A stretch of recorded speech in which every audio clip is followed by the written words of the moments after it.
तनवीर साहब, विश्वविजय जी, अहमद शमशाद साहब, अमिताभ अनिल दुबे जी, मार्कंडेय सिंह जी, सुनील जी, हमारे जिला अध्यक्ष संदीप विश्वकर्मा जी, हमारे बिहार के स्टेट चेयरमैन माइनॉरिटी डिपार्टमेंट के उमैर खान साहब, शिबली मंजूर, शाकिर अली जी, महमूद खान साहब, बाकी तमाम साथी। यहां करके एक चीज का एतराफ करता हूं कि मैं खालिद अमीर साहब को सिर्फ प्रधानाचार्य समझता था, मुझे लगता था कि ये सिर्फ प्रिंसिपल है, लेकिन आज समझ में आया कि अपने आप में पूरे नेता हैं। और इन्हें सारे हुनर आते हैं और इस दौर में ऐसे ही लोगों की जरूरत है किसी इंस्टीट्यूशन को आगे ले जाने के लिए। तो मुझे लगता है एक बार जोरदार ताली उसके लिए बननी चाहिए।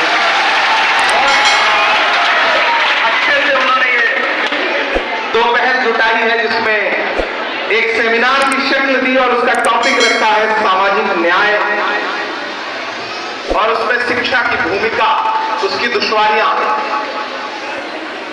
हालांकि आज सामाजिक न्याय का विषय है, लेकिन जो सामने आप लोग बैठे हैं, आपके साथ मुझसे 3-4 घंटे से अन्याय हो रहा है।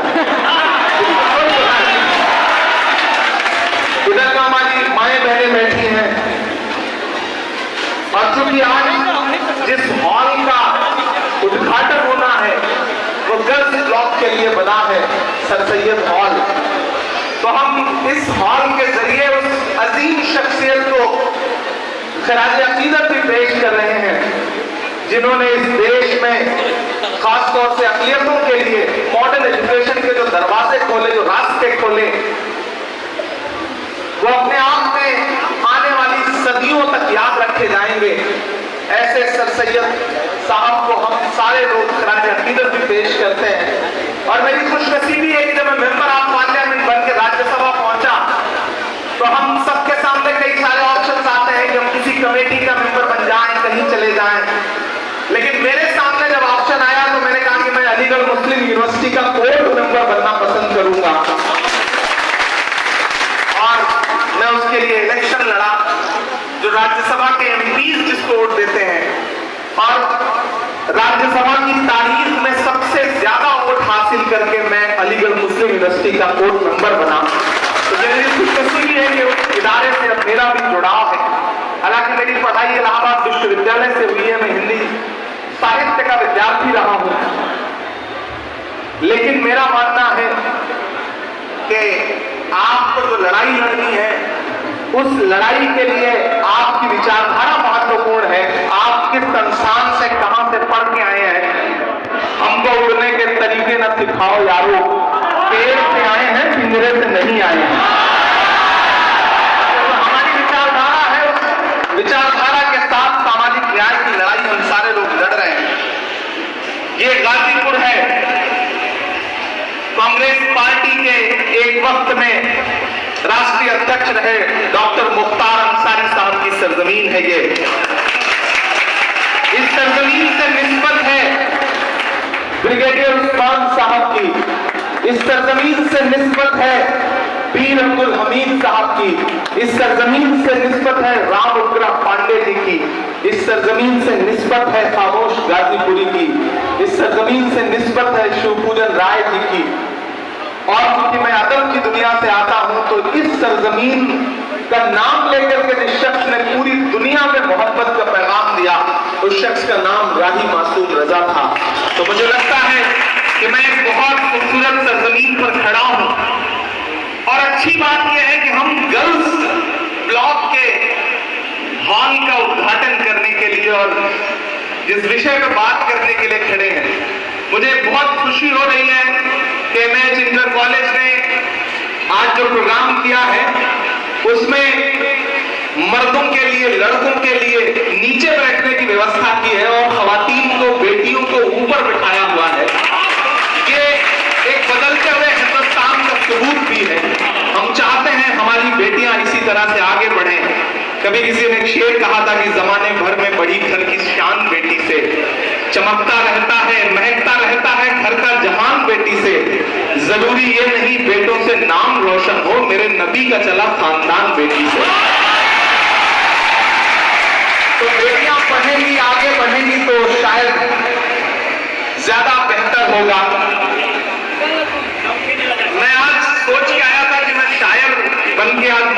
खड़ा होऊंगा, सिर्फ सियासतदान बन के खड़ा होऊंगा, बात करूंगा आपसे एक मुकर्रिर की हैसियत से। लेकिन पिछले 3 घंटे में मुझको मेरी इतनी नज़्में सुनवाई है प्रिंसिपल साहब ने कि मुझे खुद ऐसा महसूस हो रहा था कि मैं सेमिनार में नहीं बल्कि किसी मुशायरे में बैठा हुआ हूँ। और खुद प्रिंसिपल साहब ने भी इतने शेर सुनाए माशाल्लाह कि ऐसा लगा कि प्रिंसिपल खालिद अमीर साहब नहीं बल्कि मुशायरे का कोई शानदार सा नाजिम माइक पर खड़ा है और उनके हाफिजे की दाद देता हूं, उनके इंतखाब की दाद देता हूं। तो थोड़ी देर आपसे गुफ्तगू करूंगा, थोड़ी संजीदा गुफ्तगू करूंगा, बीच में बच्चों के समझने जैसी बातें भी करूंगा। हम एक ऐसे दौर से गुजर रहे हैं जिसका जिक्र भी ओम शंकर जी ने किया कि जहां जहां बुलडोजर चल रहा है वो अन्याय है।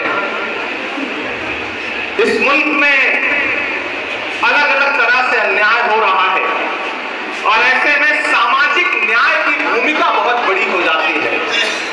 हम करें बात दलीलों से तो रद्द होती है, हम करें बात दलीलों से तो रद्द होती है, उनके होठों की खामोशी भी सनद होती है। कुछ न कहने से भी छिन जाता है इजाज़े सुखन, जुल्म सहने से भी जालिम की मदद होती है। गाजीपुर वालों, आप सैनिकों की सरजमीन के लोग हैं, आप बहादुर सरजमीन के लोग हैं। इस मिट्टी में पैदा हुआ एक एक बेटा जुल्म के खिलाफ लड़ते हुए जान देने की हिम्मत रखता है। मैं इस सरजमीन पर खड़ा होकर के सोशल जस्टिस के लिए बात करने के लिए यहां खड़ा हूं और एक कॉलेज में खड़ा हूं, इसलिए मैं तालीम की अहमियत पर बात करूंगा, तालीम की सच्चाई पर बात करूंगा। मेरी नई नस्लें यहां पर बैठी हैं, मेरे बुजुर्ग यहां बैठे हैं। मैं पिछले 2 साल से देश की सबसे बड़ी पार्लियामेंट में राज्यसभा में बैठा हूं। जब मुझे राज्यसभा में पहली बार लब खोलने का मौका मिला, बोलने का मौका मिला, तो मैं जानते हैं मैंने किस विषय को चुना, किस टॉपिक में बोलना पसंद किया।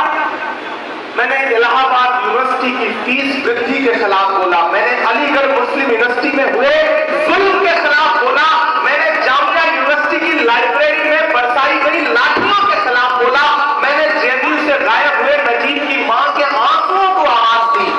मैंने पार्लियामेंट में सबसे पहले जब अपनी जबान खोली, बोलने का मुझे मौका मिला, तो मैंने तालीम और तालीमी इदारों के बारे में बात की।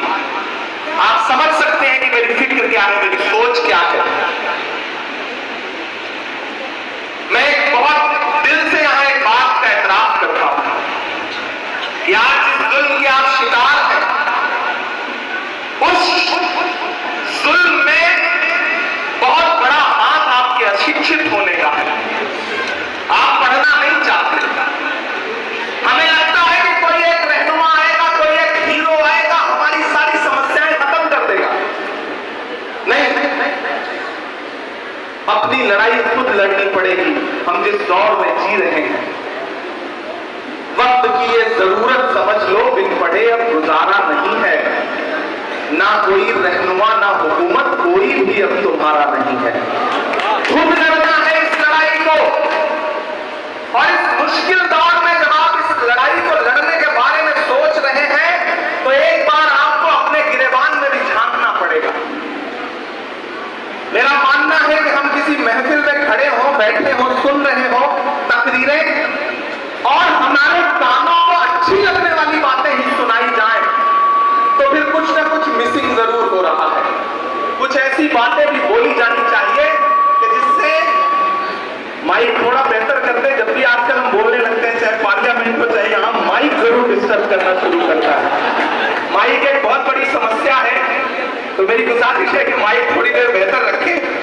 नहीं भी बेहतर रहेगा तो मेरी आवाज इतनी बुलंद है कि मैं बिना माइक के भी आप तक अपने दिल की धड़कनें पहुंचाने की जरूर कोशिश करूंगा। कोई आवाज तो नहीं पाएगी। मैं इसलिए जिंदा हूं कि मैं बोल रहा हूं, मैं इसलिए जिंदा हूं कि मैं बोल रहा हूं। दुनिया किसी गूंगे की कहानी नहीं लिखती, हमें बोलना है। इसलिए मैं यहां खड़ा होकर के तालीमी इदारे में खड़ा होकर के बात कर रहा हूं, क्योंकि खुदा ने मुझे शायरी का लहजा दिया है, तो मैं उस लहजे में भी बात करूंगा और तकरीर की शक्ल में भी अपनी बात रखूंगा। यहां मेरी माएं बहनें बैठी हैं, स्टूडेंट्स बैठे हैं, तलबा बैठे हैं, तो मुझे लगता है मुझे थोड़ी सी शायरी की जबान में भी बात करनी चाहिए। ये वक्त की ये जरूरत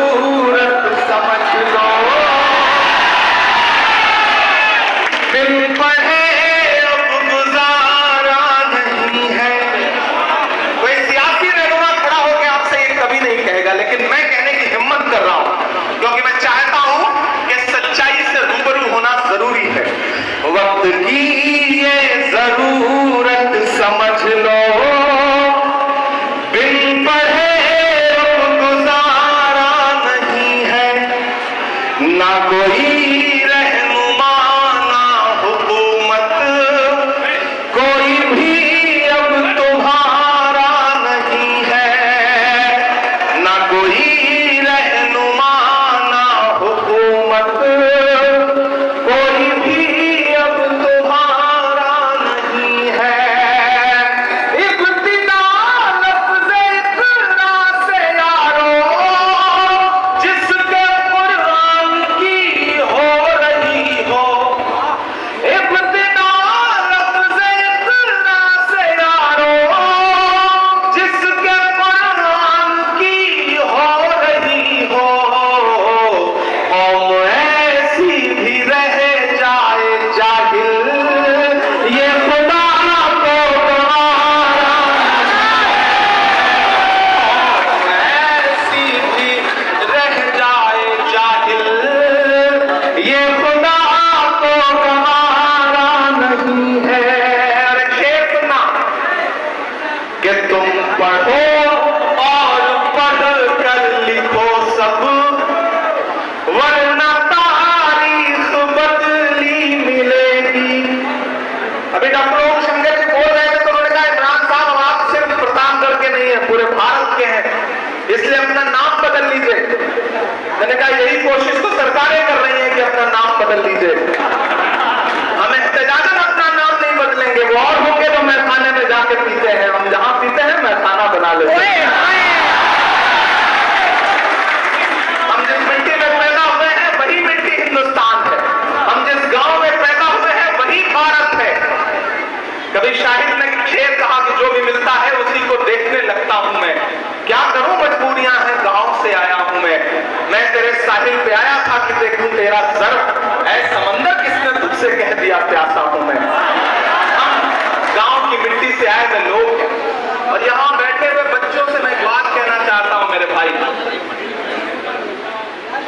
खालिद अमीर साहब कह रहे थे कि जो गरीब बच्चे हैं वो यहां आते हैं, जो पढ़े लिखे बच्चे हैं, जो अमीर परिवारों के बच्चे हैं वो इंग्लिश मीडियम स्कूल में जाते हैं। मैंने अपनी बेसिक शिक्षा जो है वो प्राइमरी से पूरी की, हाई स्कूल तक सही से खड़ी हिंदी बोलनी नहीं आती थी। मैं यहां इतराफ कर रहा हूं इस बात, क्योंकि हम ऐसे गांव में पैदा हुए जहां औधी बोली जाती थी, खड़ी हिंदी नहीं बोली जाती थी। खड़ी हिंदी बोलने में टांगे कांपती थी, पांव कांपते थे। वालिद साहब क्योंकि घर का सबसे बड़ा बेटा था, तो वालिद साहब नहीं चाहते थे कि पढ़ने के लिए मैं गांव छोड़ करके 70 किलोमीटर 80 किलोमीटर इलाहाबाद जाऊं। वो चाहते थे कि गांव के ही किसी डिग्री कॉलेज में एडमिशन ले लूं, ग्रेजुएशन कर लूं, पोस्ट ग्रेजुएशन कर लूं, डिग्रियां ले लूं। लेकिन जिद थी मुझे अपनी मंजिल खुद तय करनी थी। वालिद साहब की मर्जी से हट के, उनको नाराज करके इलाहाबाद यूनिवर्सिटी का एंट्रेंस दिया, एडमिशन लिया। कोई बताने वाला नहीं था कि ग्रेजुएशन में सब्जेक्ट क्या लेना चाहिए, नहीं बताने वाला था। गांव में तो यही है ना सोच कि हाई स्कूल कर लो, इंटर कर लो, बीए कर लो, एमए कर लो, उसमें क्या कर लो, कौन सा सब्जेक्ट ले लो, कोई बताने वाला नहीं, कोई गाइड करने वाला नहीं। अपनी मर्जी से ग्रेजुएशन में एंट्रेंस दिया, एडमिशन लिया। जब इलाहाबाद विश्वविद्यालय में पहुंचा तो आंखें चुदियां गई, ऐसा लगा कि मैं तो गांव से आया हूं, मैं तो यहां एडजस्ट ही नहीं होता हूं। उस समय हम पैंट के साथ शर्ट नहीं पहनते थे, बुश शर्ट पहनते थे जो लंबी होती थी, कुछ रुपए मीटर कपड़ा जिसका आता था। उस लिबास में यूनिवर्सिटी में जा करके जब देखा कि अच्छे अच्छे कपड़े पहने हुए लोग, अंग्रेजी बोलते हुए इलाहाबाद विश्वविद्यालय के बच्चे, पूरब का ऑक्सफोर्ड, तो हमें लगा इस दुनिया में तो हमारी जगह ही नहीं बनती है। लेकिन खुद पर भरोसा रखिए तो खुदा नए रास्ते खोलता है आपके लिए। वहां एहसास हुआ कि खुदा ने मुझे एक हुनर दिया है, मुझे उस हुनर को तलाशना है। और अब बुजुर्गों से भी एक बात कहना चाहता हूं, अपने बच्चों के अंदर छिपे हुए हुनर को पहचानिए। अगर सचिन तेंदुलकर को उनके पिता आईएएस बनाना चाहते तो ना वो कभी आईएएस बन पाते, ना सचिन तेंदुलकर बन पाते। अगर शाहरुख खान को उनके वालिद क्रिकेट खिलवाना चाहते तो ना वो कभी शाहरुख खान बन पाते, ना क्रिकेट खेल पाते। अगर इमरान प्रतापगढ़ी के वालिद जैसी जिद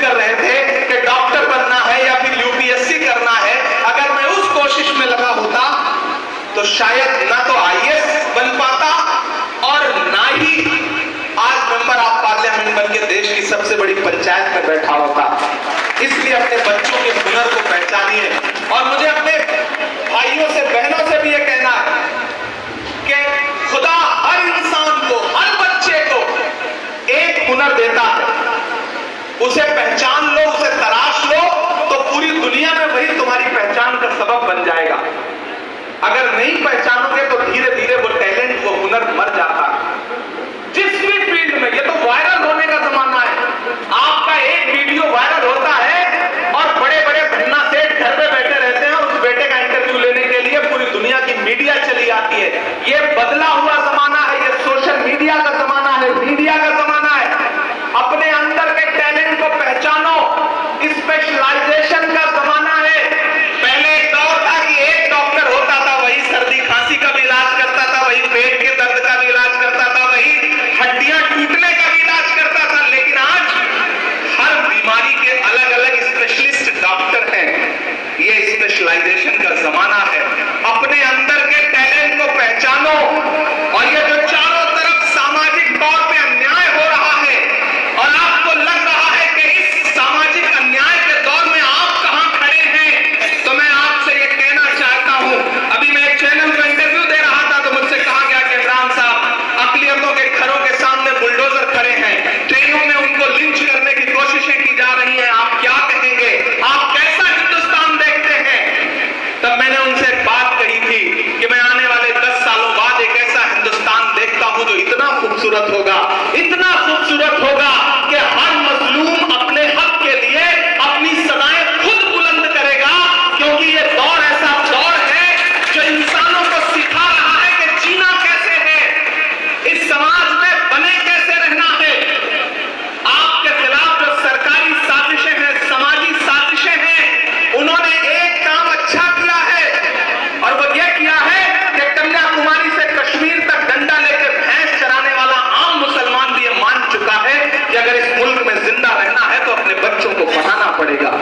ये एहसास जागा है आपके अंदर, इस एहसास को बुलंद करिए। अगर आपने इस एहसास को बुलंद कर लिया, हमारे पास यूनिवर्सिटियां बहुत हैं। मैं बड़ी माफी के साथ यहां जो हायर एजुकेशन से जुड़े हुए लोग बैठे हैं, हमारे पास यूनिवर्सिटियां बहुत हैं और बच्चा अगर हाई स्कूल तक पढ़ लिख जाता है तो किसी न किसी यूनिवर्सिटी में दाखिला भी ले लेगा। हमें जरूरत है बेसिक स्कूलों की, हमें जरूरत है पहली क्लास से 12th तक हमारे बच्चे कैसे एजुकेशन हासिल करें, इसके लिए लड़ाई लड़ने की जरूरत है। चूंकि हम शिक्षा के महत्व पर बात कर रहे हैं, हमें एमए, इंटर कॉलेज जैसे सैकड़ों हजारों इंटर कॉलेजेस की जरूरत है। इस भीड़ में बैठे हुए सारे लोगों से मैं ये गुजारिश करूंगा, आप अलग अलग दुनिया के लोग हैं, किसी को खुदा ने बहुत दौलत दी होगी, किसी को खुदा ने कोई अलग हुनर दिया होगा, कोई सियासत में बहुत आगे होगा।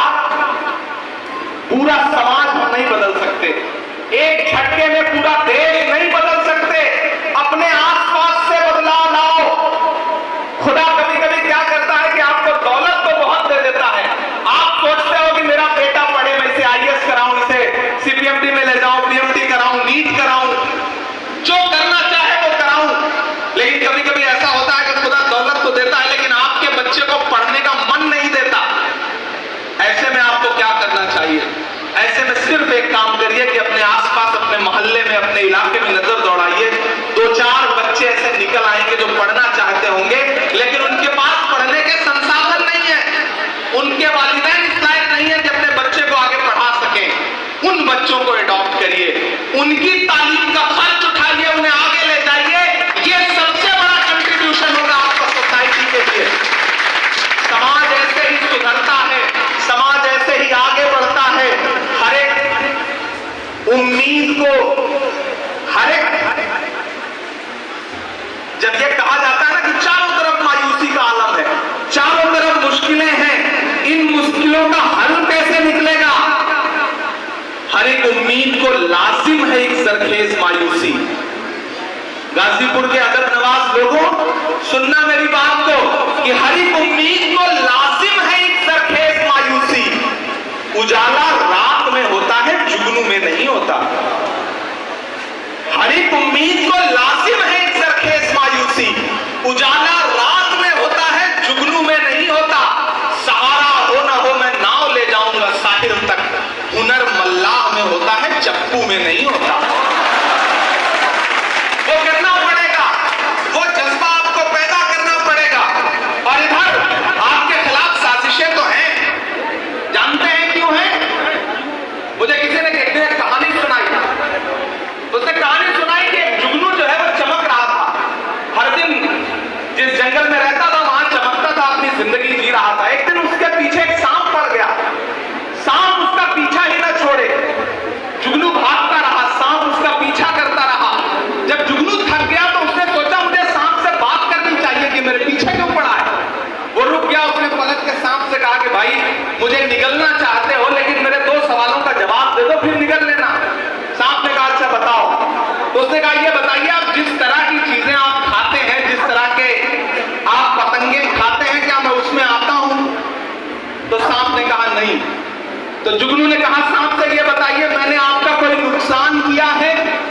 तो सांप ने कहा नहीं। तो बोला जब आपके मैं खाद्य श्रृंखला में भी नहीं आता, मैंने आपका कोई नुकसान भी नहीं किया, तो मुझे निगलना क्यों चाहते हो? तो सांप ने कहा मैं तुम्हें इसलिए निगलना चाहता हूं क्योंकि तुम चमकते बहुत ज्यादा हो। तो आपके साथ मसला यह है कि आप चमकते बहुत ज्यादा है, इसलिए लोगों की आंखों में चुभते भी बहुत ज्यादा है। यह हर दौर में होता रहा है। दुनिया के हर देश की पॉलिटिक्स 25 साल में एक नया शेप लेती है। हिंदुस्तान की पॉलिटिक्स भी एक नया शेप ले रही है। और इस नए शेप में आपने देखा कि कुछ महीने पहले हुए इलेक्शन में सियासत ने एक नया शेप लिया कि तमाम नफरतें किनारे खड़ी रही और मोहब्बत का नारा लगाने वाले लोग पूरी मजबूती के साथ आगे आए। बस उनका एक ही नारा था कि नफरत के बाजार में मोहब्बत की दुकान खोलनी है। तो मेरे भाई मैं आपसे ये गुजारिश करूंगा कि इस दौर में आगे आइए और ये जो बुलडोजर लेकर के आपका घर गिरा रहे हैं, ये जो जुल्म कर रहे हैं, इसको दर्ज करिए। तुम पढ़ो और पढ़ कर लिखो सब, वरना तारीख बदली मिलेगी। तुम पढ़ो और पढ़ कर लिखो सब, वरना तारीख बदली मिलेगी। अब कलम और कागज से बढ़कर दूसरा कोई चारा नहीं है। अब कलम और कागज से बढ़कर दूसरा कोई चारा नहीं है। गलतियां तो हुई हैं, हम जब अपना गिरेबान पकड़ के उस पर झांकेंगे तब शायद हमें एहसास होगा कि हमसे चूक तो हुई है, कहीं ना कहीं चूक तो जरूर हुई है। मैं एक मतलब तो शेर सुनाता हूं, फिर आपसे थोड़ी सी संजीदा गुफ्तगू करूंगा कि आज तारीख है हैरान, कहां चूक हुई। सुनिएगा गाजीपुर वालों, और इसे घर में करके जाइएगा और रात की तन्हाई में जब सुकून से बैठिएगा तो सोचिएगा कि आपके हमउम्र एक बेटे ने, एक भाई ने आकर के बड़ी संजीदा सी एक बात कही है कि आज तारीख है हैरान, कहां चूक हुई। हमारी नस्लों का अलमिया क्या है? हम अभी पिछले 300-400 साल से बाहर ही नहीं निकल पाए। हर चौराहे में नवाब साहब बैठे हैं, हर चाय की दुकान पर शहंशाह बैठा हुआ है अपनी दुनिया में मस्त, समाज से कोई लेना देना नहीं। मैं उसके लिए ये मिसरा पढ़ रहा हूं कि आज तारीख है हैरान, कहां चूक हुई। सोचिएगा कभी सुल्तान, कहां चूक हुई। सोचिएगा कभी सुल्तान, कहां चूक हुई। तुम पे दौलत भी है, तादाद भी, ताकत भी है। तुम पे दौलत भी है,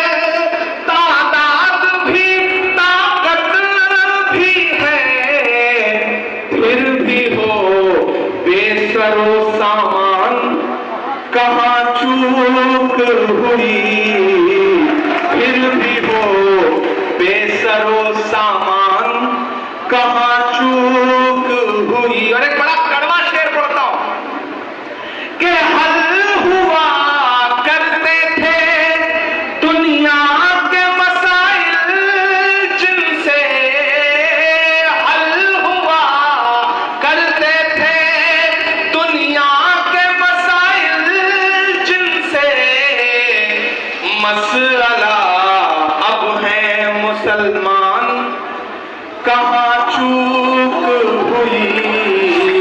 मसला अब है मुसलमान, कहाँ चूक हुई। और ये जो शेर पढ़ने जा रहा हूं, अब तक जो कुछ बोला है वो एक तराजू पर, और अब जो बोलने जा रहा हूं वो इस एक पल्ले पर। यहां से वहां तक डाइस पर मौजूद हर एक शख्स, इधर जो माएं बहने बैठी हैं, सबकी दुआएं मांगता हूं शेर पर कि मसला अब है मुसलमान, कहाँ चूक हुई।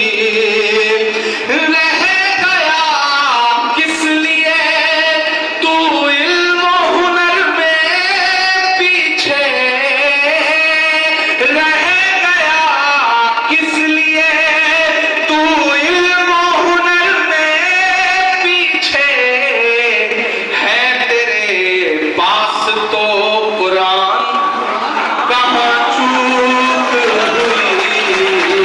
है तेरे पास तो कुरान, कहाँ चूक हुई। बस यही एक खराबी है मेरे अंदर भी, बस यही एक खराबी है मेरे अंदर भी, सोचता रहता हूँ इमरान, कहाँ चूक हुई।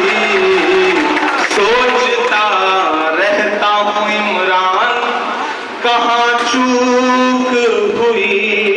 बहुत शुक्रिया, बहुत मोहब्बतें। एक बार जोरदार ताली बजाइए आप।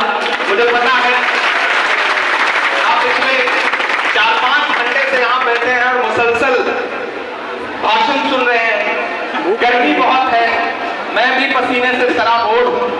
रमेश सोच का शेर है कि नया पाने की चाहत में पुराना छूट जाता है, तुझे अपनाऊं तो मुझसे जमाना छूट जाता है। मोहब्बत पढ़ने लिखने में बहुत आसान है, लेकिन मोहब्बत को निभाने में पसीना छूट जाता है। आप भी हमारी मोहब्बत में बैठे हैं, हम भी आपकी मोहब्बत में यहाँ खड़े हैं। मैंने कहा ना, मैं रात में शाम में लंदन से लौटा और सो भी नहीं सका था।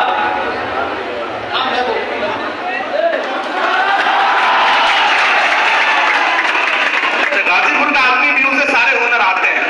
वो एक माला पहनाने आता है, माइक पर खड़े आदमी को लगता है कि माला पहनाने आया है, लेकिन नहीं, वो एक नस्ल की फरमाइश लेके आते हैं। माला पहनाते हैं और कहते हैं माला हमने पहनाई है, अब इसके एवज में आपको एक नस्ल पढ़नी पड़ेगी। ये गाजीपुर ही कर सकता है। यहाँ का आदमी अपने आप में कमाल है। वो मैं एक दिन दिल्ली रेलवे स्टेशन में ट्रेन से उतरा, मेरे साथ मेरे दोस्त थे गाजीपुर के, वो खालिद अमीर साहब नहीं थे, दूसरे कोई थे। जब मैं उतरा तो बाहर भिखारी घूम रहा था, वो दौड़ करके आया, उसने कहा साहब 5 दिन से कुछ खाया नहीं, खाने के लिए दे दीजिए। तो जो हमारे साथी थे उन्होंने अपनी जेब से 500 का नोट निकाला और उस भिखारी से कहा कि तुम्हारे पास फुटकर है, चेंज है? तो उसने कहा साहब है। उसने अपनी जेब से तुरंत 400 रुपए के 100 के 4 नोट निकाले, बोले साहब चेंज है? तो उसका 400 देख करके गाजीपुर के भाई साहब ने उससे कहा कि जब तुम्हारे पास पैसा है तो जाओ उसी से कुछ खा लो, हमें देने की क्या जरूरत है। फिर अपना 500 पलट के जेब में रख लिया। ये हुनर गाजीपुर को आता है, अल्हम्दुलिल्लाह। अल्लाह सलामत रखे। आप अपने लिए एक बार जोरदार ताली बजाएं। और मेरा मानना है, लेकिन मैं हमेशा इस बात को मानता हूं, ये जो 4 फीट ऊंचा स्टेज है ना, इस पे बैठे हुए लोग ज्यादा मोतबर नहीं है। वो जो सामने नीचे 4 फीट बैठे लोग हैं, ये ज्यादा मोतबर लोग हैं। देखिए अपनी तारीफ सुन के आदमी कैसे ताली बजाता है। मैं बताता हूं क्यों है। मेरा मानना है किसी भी प्रोग्राम में जिस तरह तराजू होती है तो उसके 2 पल्ले होते हैं, तो यहाँ भी 2 है। एक ये स्टेज है और ये सामने ऑडियंस है, लोग हैं, अवाम। लेकिन मेरा हमेशा मानना कि तराजू का वही पल्ला नीचे होता है जिसमें वजन ज्यादा होता है। आप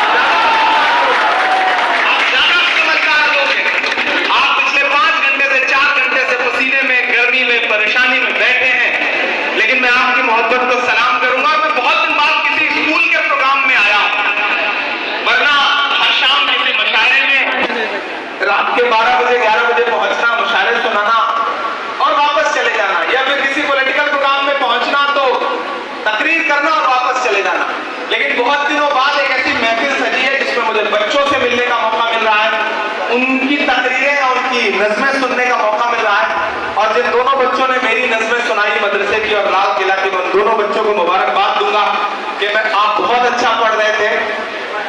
और एक बात यहां मौजूद हर तलबा से, हर स्टूडेंट से कहना चाहता हूं, अगर इमरान प्रतापगढ़ी जैसा कोई आदमी इस देश की पार्लियामेंट में पहुंच सकता है तो यहां मौजूद कोई भी बच्चा देश की पार्लियामेंट में पहुंच सकता है। मैं आपसे ज्यादा गांव से आया हूं, 12 किलोमीटर साइकिल चला करके रोज स्कूल जाया करता था अपने हाई स्कूल तक की पढ़ाई के लिए। तो अपने अंदर के हुनर को पहचानिए, उसे बड़ा बनाइए, वो किसी भी फील्ड का हो, और अपनी मंजिलें तय करिए, अपनी लड़ाई तय करिए। सामाजिक न्याय के खिलाफ लड़ने वाले लोगों ने अपने हथियार बदल दिए हैं, तौर तरीके बदल दिए हैं, तो सामाजिक न्याय की लड़ाई लड़ने वालों को भी अपने तौर तरीके बदलने पड़ेंगे। अगर आपको लगता है कि पुराने भाषणों से, पुरानी तकरीरों से काम चल जाएगा तो नहीं चलेगा। गाजीपुर वालों और गाजीपुर के साथ साथ यहां खड़े होकर के पूरे हिंदुस्तान की आवाम से कहना चाहता हूं कि ये जो घरों को तोड़ने की साजिशें हैं, इस लड़ाई को लड़ने के लिए आपको तरीके बदलने पड़ेंगे। आरटीआई है, राइट टू इंफॉर्मेशन है आपके पास, राइट टू एजुकेशन है आपके पास, राइट टू फूड है। यूपीए 2 ने दिया है आपको ये हथियार, इन हथियारों का इस्तेमाल करिए।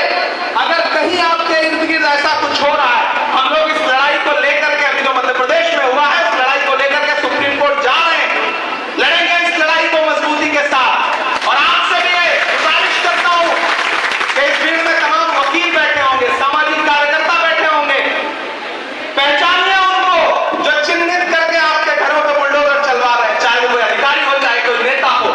जो राइट टू इंफॉर्मेशन का अधिकार है ना आरटीआई का, उनकी भी जमीनों के लिए, उनके भी घरों के लिए, उनकी भी संपत्तियों के लिए आरटीआई लगाइए।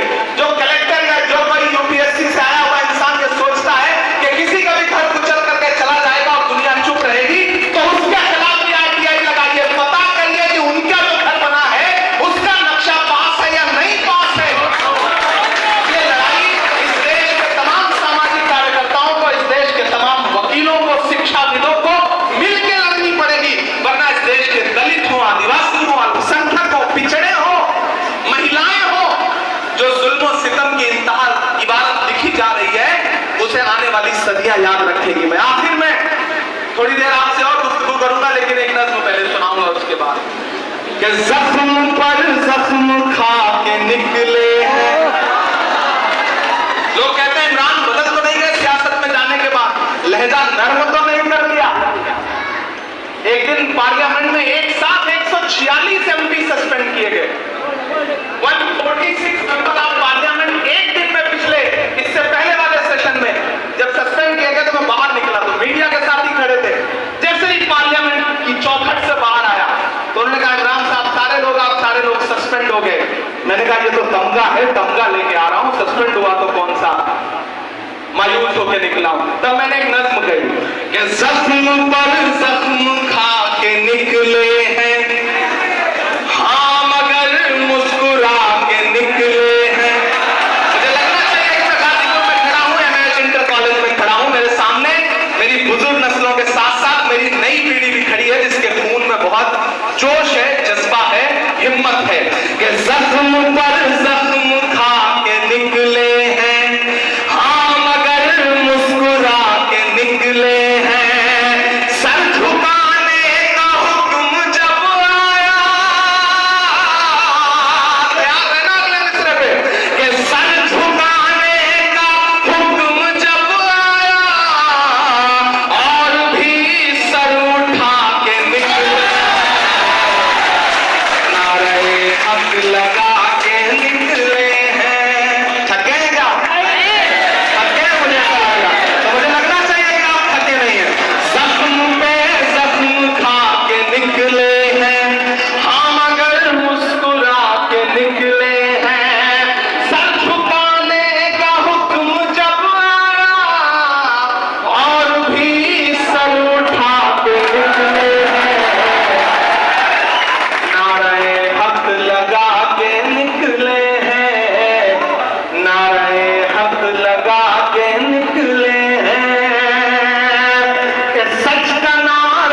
पसंद करते, वो हमें कम पसंद करते हैं। झूठ के हाकिमों के चेहरे पर आईना हम दिखा के निकले हैं, नारे हक लगा के निकले हैं, जख्म पे जख्म खा के निकले हैं। आखिरी बंद पढ़ता हूं इस नज़्म का कि जुल्म की रात से नहीं डरते। सलाम गाजीपुर आपको, बस इससे ज्यादा कुछ नहीं कहूंगा, बस सलाम करता हूं और ये मिसरे पढ़ता हूं कि जुल्म की रात से नहीं डरते, सख्त हालात से नहीं डरते, जुल्म की रात से नहीं डरते, सख्त हालात से नहीं डरते।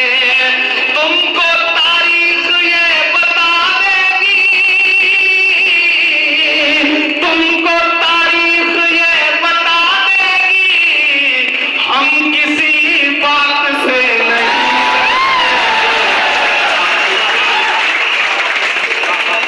डरते, जुल्म की रात से नहीं डरते, सख्त हालात से नहीं डरते। तुमको तारीख ये बता देगी, हम किसी बात से नहीं डरते। हम तो निकले हैं मुस्कुराते हुए और तिल मिला के निकले हैं, लगा के निकले हैं, हाँ मगर मुस्कुरा के निकले हैं। बहुत शुक्रिया, बहुत मोहब्बतें। और 4 मिसरे ये भी पढ़ता हूं कि देखना इनकलाब आएगा, हर सितम का जवाब आएगा। कुछ तो मीडिया को भी मसाला देना जरूरी है ना। देखना इनकलाब आए, सब छोड़, शिक्षा पे कल कुछ नहीं छपेगा, ये मिसरे छपेंगे, आप देखिए कि देखना इनकलाब आएगा, हर सितम का जवाब आएगा। अच्छे दिन का किए थे जो वादा, अच्छे दिन का किए थे जो वादा, उनका दिन भी खराब आएगा।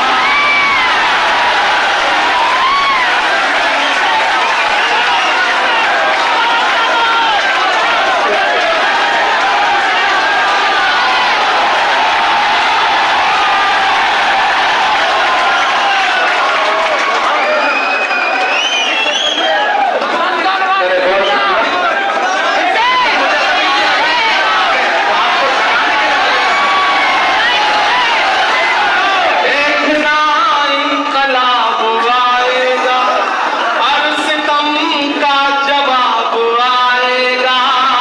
अच्छे दिन का किए थे जो वादा, उनका दिन भी खराब,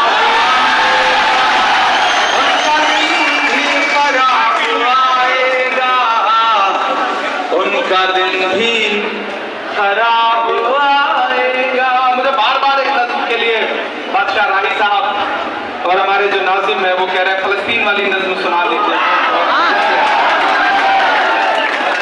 मुझे लगता है कि जब आप सामाजिक न्याय की बात करते हैं तो भारत तो ऐसा देश है जहां वसुधैव कुटुंबकम की बात की जाती है।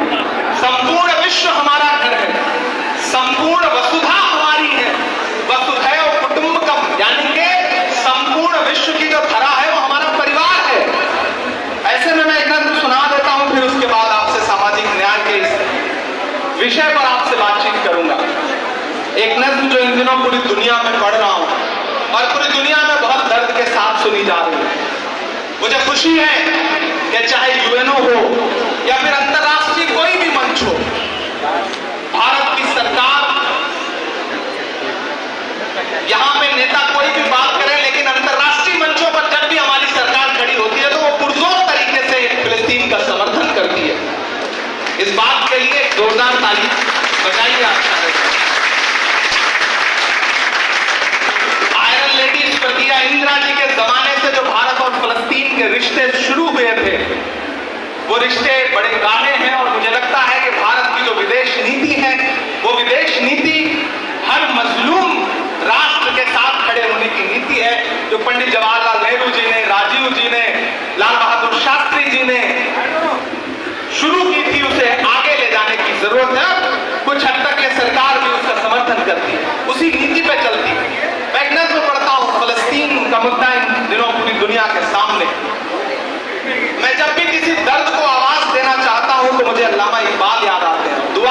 में मेरा दिल करता है कि मैं हाथ उठाऊं उसकी बारगाह में जो पूरी दुनिया को चलाने वाला है, पूरी दुनिया का मालिक है। और जब मैं ऐसी कोई बात कहना चाहता हूं तो मुझे अल्लामा इकबाल की वो नज़्म याद आती है जो पूरी दुनिया में मकबूल है कि लब पे आती है दुआ बन के तमन्ना मेरी। मैं इस एक मिसरे को उठाता हूं और एक मुकम्मल नज़्म आपको सुनाता हूं। आपकी आंखों में वो तमाम मंजर तैरते जाएंगे। इधर जो लोग बैठे हैं सब थोड़ी देर के लिए मुझे आपकी संजीदगी चाहिए। लब पे आती है दुआ बन के तमन्ना मेरी, लब पे आती है दुआ बन के तमन्ना मेरी, सुन ले तू आज ये फरियाद खुदाया मेरी, लब पे आती है दुआ बन के तमन्ना मेरी।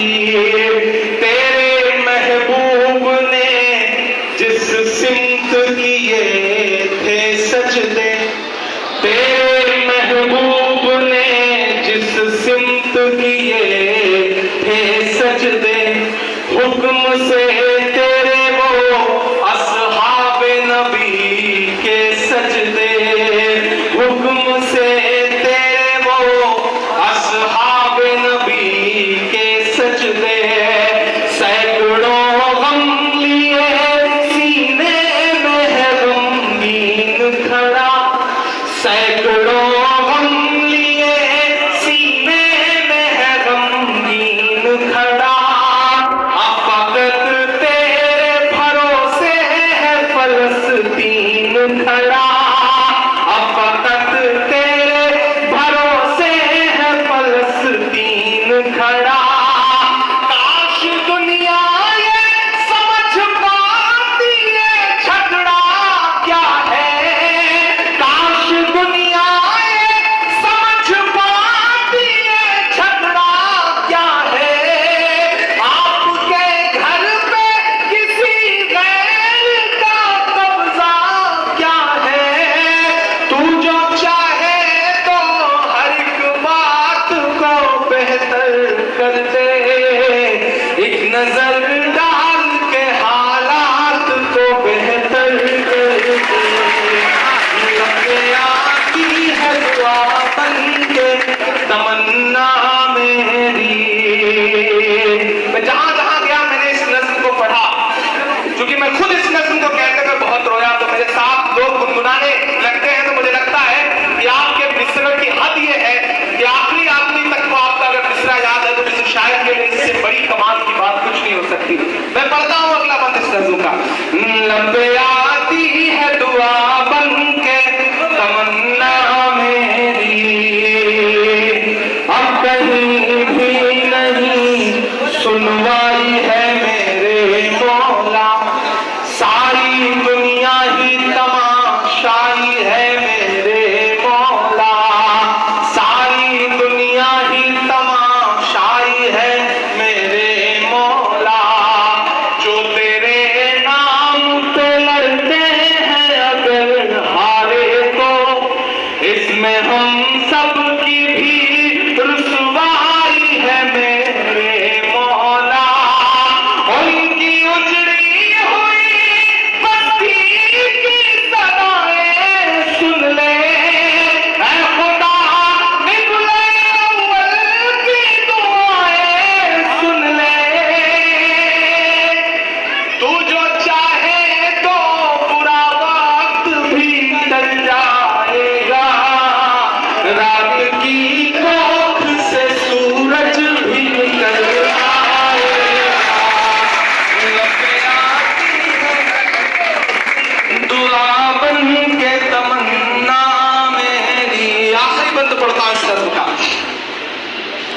कि दुध मुहे बच्चों के भी ख्वाब हुआ करते हैं, दुध मुहे बच्चों के भी ख्वाब हुआ करते हैं, जंग करने के भी आदाब हुआ करते हैं, जंग करने के भी आदाब हुआ करते हैं, हम नहीं कहते हमें को लश्कर दे दे जो फकत तेरे ही आगे झुके वो सर दे दे। लश्कर कील जहालत पे उतर आया है, लश्कर कील जहालत पे उतर आया है। ऐ खुदा फिर से बाबीलों को कंकर दे। कौन कहता है कि जो भारत का पैगाम है, कौन कहता है कि नफरत से चलेगी दुनिया, तू दिखा दे कि मोहब्बत से चलेगी दुनिया, तू दिखा दे कि मोहब्बत से चलेगी दुनिया। लबे आती है दुआ बन के तमन्ना मेरी। बहुत शुक्रिया, बहुत मोहब्बतें। और आखिर में गाजीपुर वालों, आपसे बस इतना कह रहा हूं कि सामाजिक न्याय की लड़ाई में ही नहीं बल्कि जिंदगी के हर मोड़ पर शिक्षा का जो महत्व है उस महत्व को समझना पड़े। अपने बच्चों को पढ़ाने का जज्बा पैदा करिए और ये 4 मिसरे मेरे घर लेकर के जाइए। इस तरह हौसले आजमाया करो, मुश्किलें देख कर मुस्कुराया करो, मुश्किलें देख कर मुस्कुराया करो। दोनी वाले भले तुम ही खाया करो, अपने बच्चों को लेकिन पढ़ाया करो, अपने बच्चों को लेकिन पढ़ाया करो। शिक्षित होइए, संगठित होइए। कभी डॉक्टर बाबा साहब अम्बेडकर ने कहा था ना कि शिक्षा वो शेरनी है कि जिसका दूध जो कोई भी पिएगा वो दहाड़ेगा। तो अगर दहाड़ना चाहते हो, समाज में इज्जत के साथ रहना चाहते हो तो शिक्षित बनो। बिना शिक्षा हासिल किए, बिना पढ़े इसलिए मत पढ़ो कि नौकरी मिल जाएगी। सिर्फ नौकरी का मकसद बना के मत पढ़ो, इसलिए पढ़ो कि समाज में इज्जत के साथ जीना है। और अगर किसी के साथ जुल्म हो रहा है, वो कोई भी हो, वो दलित हो, पिछड़ा हो, आदिवासी हो, महिलाएं हो, युवा हो, अगर उनके साथ जुल्म हो रहा है तो अपने इल्म का इस्तेमाल उस जुल्म को रोकने के लिए करो। अल्लाह के रसूल ने कहा है ना कि इल्म हासिल करो चाहे चीन तक जाना पड़े। तो चीन जाने से मुराद मुझे लगता है उस दौर में यही थी कि कितनी भी मुश्किल आए, कितना भी दूर जाके इल्म हासिल करना पड़े, लेकिन इल्म हासिल करो और डरना बंद करो। आखिर में डरना बंद करो। हुकूमत ये दिखाना चाहती है कि तुम्हारी चूड़ी टाइट कर रहे हैं इसलिए लोग खुश हो रहे हैं। सबका है ना जो इस बात पर खुश है कि तुम्हारी चूड़ी टाइट हो रही है। नहीं, डरना बंद करो। एक बुरा दौर आया है, टल जाएगा, वक्त का भी आगे एक दिन बदल जाएगा, बदल जाता है वक्त। और जो डराने की साजिशें लेके बैठे हैं उनसे बस इतना कह के जाता हूं कि मत समझना डराने से डर जाएंगे। मैंने कहा ना मैं वीर अब्दुल हमीद की सरजमीन पे खड़ा हूं, मैं ब्रिगेडियर उस्मान से लेकर के डॉक्टर मुख्तार अंसारी की सरजमीन पे खड़ा हूं, मैं राम उग्रा पांडे की सरजमीन पे खड़ा हूं। तो ये मिसरे पढ़ के जाता हूं कि मत समझना डराने से डर जाएंगे। खालिद अमीर साहब ने हमें चाय तक नहीं पिलाई है अभी, लेकिन आपको नाश्ता कराने जा रहे हैं। ये कमाल है खालिद अमीर साहब का कि स्टेज पर चाय नहीं पिलाई तो चलो ये काम तो ठीक ही किया। चाय वाला कोई मसला न रह जाता, ज्यादा ठीक है। देखिए मैं तो आजकल एक काम करता हूँ विश्वविद्यालय भाई, तो राजनीतिक आदमी कभी कभी इस तरह की टिप्पणियां भी जरूरी है कि मैं कहीं किसी होटल पे, किसी ढाबे पे या किसी भी बच्चे को चाय ला करके सर्व करते हुए देखता हूं तो मैं कोशिश करता हूं कि उसे ले जाकर किसी स्कूल में एडमिशन दिलाऊं ताकि वो आगे चल करके मुल्क का भविष्य ना खराब कर सके। पढ़े लिखे मत समझना डराने से डर जाएंगे,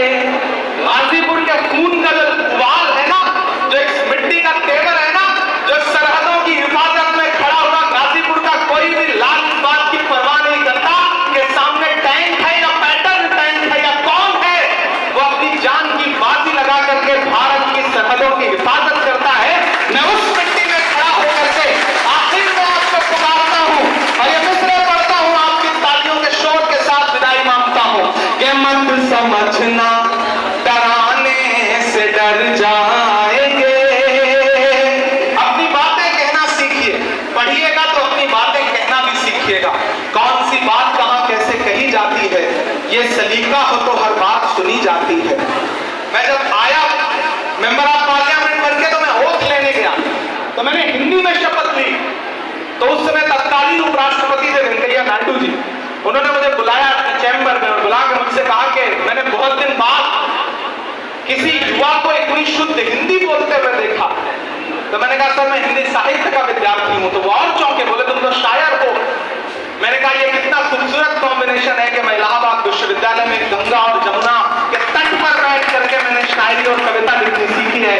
जहां संगम होता है जो नदियों का, वहां पे साहित्य का संगम होता है। मैं उस मिट्टी से आया हूं, इसलिए इस सरकार की सारी खुराफातें समझता हूं और उसको इसी भाषा में जवाब देने का हुनर भी जानता हूं। लेकिन महिला सशक्तिकरण में बात हो रही तो मैं खड़ा हुआ बोलने के लिए, तो मैंने कहा यत्र नार्यस्तु पूज्यन्ते रमन्ते तत्र देवता। जब मैंने संस्कृत का सूत्र वाक्य सुनाया तो भाजपा के एक नेता बाद में मुझे सदन खत्म होने के बाद बोले इमरान आप संस्कृत का श्लोक सुना रहे हो।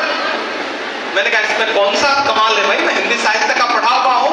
अभी तो मैंने एक श्लोक सुनाया है, आपने महिलाओं के खिलाफ अत्याचार बंद नहीं किए तो और भी श्लोक सुनाऊंगा आपको। तो आपको शिक्षित इसलिए भी होना है कि दुनिया को समझने के लिए पढ़ोगे नहीं तो कैसे आगे बढ़ोगे। इसलिए मेरी गुजारिश है भाइयों और खासतौर से युवा साथियों कि अपनी मंजिलें तय करो, पढ़ो और डरना बंद करो और हुकूमतों से कहो कि मत समझना डराने से डर जाएंगे, मत समझना डराने से डर जाएंगे, अब के सारी हदों से गुजर जाएंगे। तैयार रहना तालियां आप बजाने के लिए जो अगले 2 मिसरे हैं उस पर। गाजीपुर की आवाम के लिए कहे गए मिसरे हैं वो कि मत समझना डराने से डर जाएंगे, अब के सारी हदों से गुजर जाएंगे, मौत के नाम का खौफ देता है क्यों। याद रहिएगा कि मौत के नाम का खौफ देता है क्यों, मौत जिस रोज आएगी मर डराने से डर जाएंगे, अब के सारी हदों से गुजर जाएंगे, कि हमने ज़मज़म दिया आबे गंगा दिया, हमने ज़मज़म दिया आबे गंगा दिया, तुमने भारत को दंगा ही दंगा दिया। अगले 2 मिसरे हैं जिन्होंने अब तक हाथ नहीं खोले होंगे, उन्हें भी कसम देता हूं अगर तालियां रोक पाइएगा तो रोकिएगा कि हमने ज़मज़म दिया आबे गंगा दिया, तुमने भारत को दंगा ही दंगा दिया, तुमने एक रंग के ख्वाब देखे मगर, तुमने एक रंग के ख्वाब देखे मगर, हमने हिंदुस्तान को तिरंगा।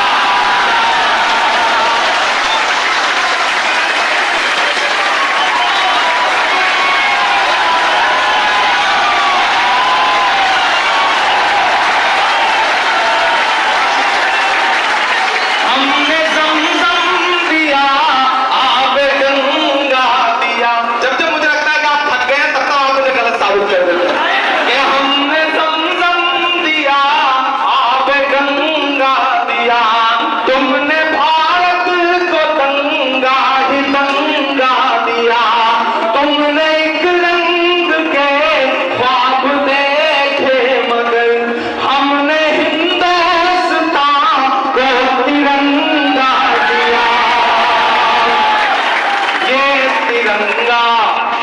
ये तिरंगा बदन पर लपेटे हुए, ये तिरंगा कल मैं याद रह जाऊं तो इन मिसरों से आपको याद रह जाऊं कि ये तिरंगा बदन पर लपेटे हुए, एक दिन इस जमीन में उतर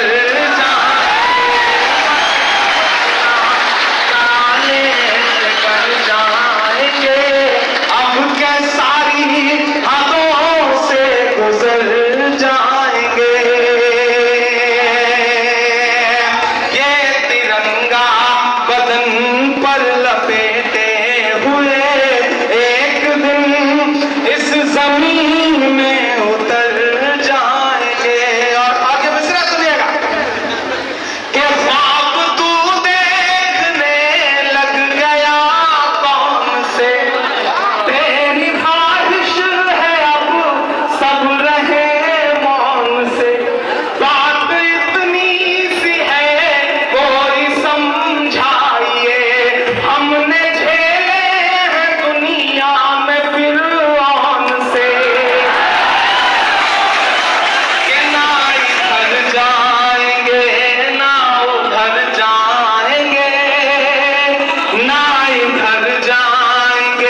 और इस तरह से जिसमें सियासत के भी रंग हो, अदब के भी रंग हो और कल्चरल प्रोग्राम भी हो, उसे सजोना बहुत मुश्किल काम होता है।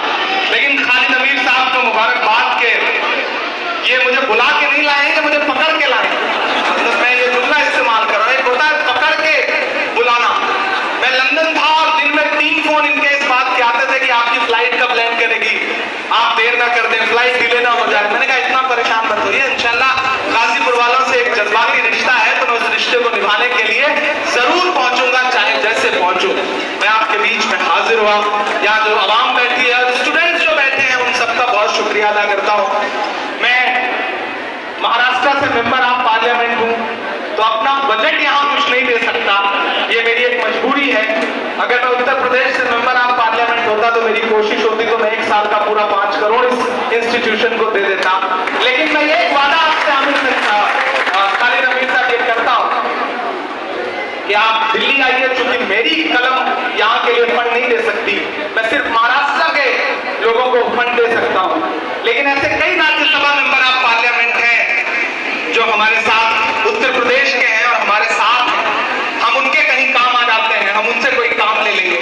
तो आप आइए, जिस तरह से एक हॉल यहाँ पे आपने बनाया है गर्ल्स ब्लॉक के लिए, बच्चियों की तालीम के लिए, और भी कुछ आप करना चाहते हैं तो मुझे बताइए। मैं खुद भले ना दे पाऊं लेकिन फकीर सबके लिए इंतजाम रखते हैं। मैं इस कॉलेज के लिए कुछ ना कुछ जरूर दिलवाऊंगा, ये आपसे वादा कर रहा हूं। एक ऐसा फंड, एक ऐसी रकम जिससे यहाँ पे कोई हॉल बन सके, कोई लाइब्रेरी बन सके, मैं अपनी तरफ से ये वादा कर रहा हूं। और दुआ करिए, जैसा उमर साहब कह रहे थे, आने वाला वक्त ऐसा हो कि मुल्क के सियासी हालात करवट लेगी, तो आपकी दुआ रही तो आपका ये भाई इस पोजीशन में भी होगा कि इस कॉलेज को बहुत बड़ा दे सके। और ऐसा होगा, जरूर होगा, ये मुझे पूरा यकीन है। और उस दिन एमएच इंटर कॉलेज में आके मैंने जो वादा किया, यहाँ खड़े होकर के जो आपसे गुफ्तगू की है, उसके लिए आप आइएगा, मुझे याद दिलाइएगा, मैं इंशाल्लाह खड़ा मिलूंगा। और आप सब साथियों से गुजारिश है, अपने बच्चों को पढ़ाइए। अगर आपके बच्चे का पढ़ने में मन नहीं है तो अपने आसपास के किसी बच्चे को पढ़ाइए, क्योंकि शायद वो पढ़ना चाहता हो और उसके पास पढ़ने के रिसोर्सेज ना हो। बेसिक स्कूल बनाइए, यूनिवर्सिटियां बहुत हैं, बेसिक स्कूल की जरूरत है। बेसिक स्कूल में बच्चों को भेजना शुरू करिए। और इमरान प्रताप बेड़ी आपकी दुआओं की वजह से देश की पार्लियामेंट का हिस्सा है। मुझे याद है कि 2019 में जब राहुल गांधी जी ने मुझे बुलाया तो उन्होंने 3-4 मुलाकातों के बाद मुझे लगा कि यात्री वो आदमी है जिसके साथ देश की सियासत में सामाजिक न्याय की लड़ाई लड़ी जा सकती है। मैं राहुल गांधी जी के कदम से कदम मिला करके पूरे हिंदुस्तान में चल रहा हूं, लड़ रहा हूं। तो मैं आपसे ये गुजारिश करूंगा कि जो भरोसा आपने जता रखा है उस भरोसे को मजबूत रखिएगा। और बगल में जो भी लहू है तेरी अमानत है, जहां जहां हो जरूरत वसूल कर लेना। मैं इमरान प्रताप गढ़ी हूं तो आपकी दुआओं के सदके में हूं, वरना मुझमें ऐसा कुछ नहीं था कि मैं वहां जाकर के आपकी खिदमत कर पाता। आपकी दुआओं ने बड़ा बनाया है। एक बार फिर से आप सभी साथियों का बहुत सारा शुक्रिया। इंशाल्लाह ये इंस्टीट्यूशन, ये कॉलेज जब भी मुझे आवाज देगा